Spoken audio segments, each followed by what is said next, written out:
The holy month of Ramadan is a time of spiritual reflection and communal bonding. Families and friends gather at sunset to break their fasts together. They share delicious meals. This year, a dark cloud descended upon a peaceful community. Someone was vandalizing food before iftar. This act of disrespect struck at the heart of their traditions.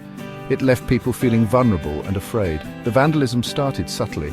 At first, it seemed like random acts of mischief. Food containers were tampered with. Dates, a staple for breaking the fast, were found scattered on the ground. But as the incidents escalated, a pattern emerged. The perpetrator was deliberately targeting iftar meals. This caused widespread fear and suspicion. The community was horrified. Food plays a central role in Ramadan. It is a time of sharing and generosity. This malicious act felt like an attack on their faith and their values. People felt violated. They were determined to find the perpetrator. They wanted to bring them to justice. The police launched a full investigation. The community rallied together. They offered support to the victims. They increased security measures. Everyone was on high alert. The peace of Ramadan had been shattered. Everyone was determined to restore it.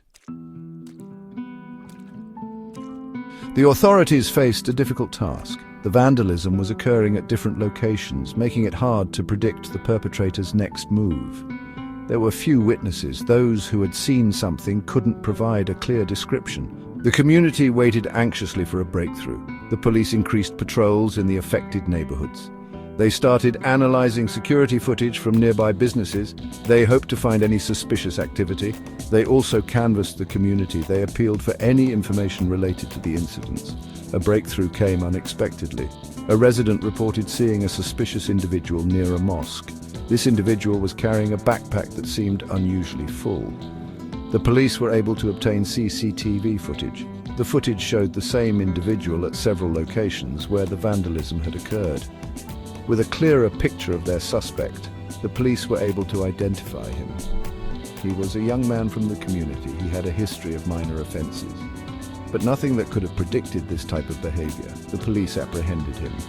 They charged him with vandalism and religious desecration. The community breathed a sigh of relief.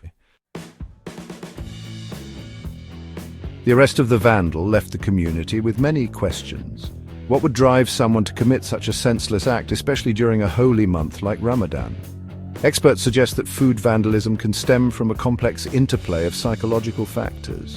One possible explanation is the desire for control and power. The act of destroying something that others value can provide a sense of agency. This is especially true for individuals who feel powerless in other aspects of their lives. This need for control may be amplified during times of societal stress or uncertainty. Another factor is a lack of empathy and disregard for others. Individuals who engage in food vandalism often fail to understand or care about the emotional impact of their actions. They may see it as a harmless prank. They don't grasp the significance of food in cultural and religious practices. Furthermore, some individuals may target specific groups or communities as a way to express their prejudice or anger.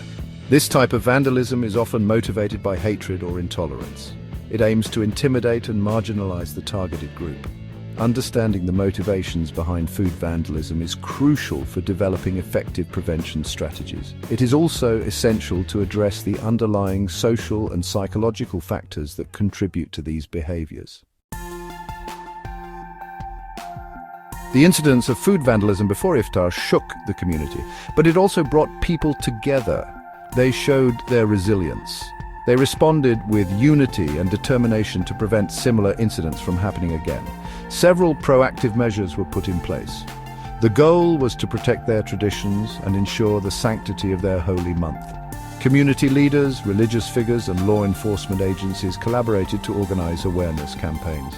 These campaigns emphasized the importance of respect for religious practices. They highlighted the consequences of vandalism. They encouraged people to report any suspicious activity.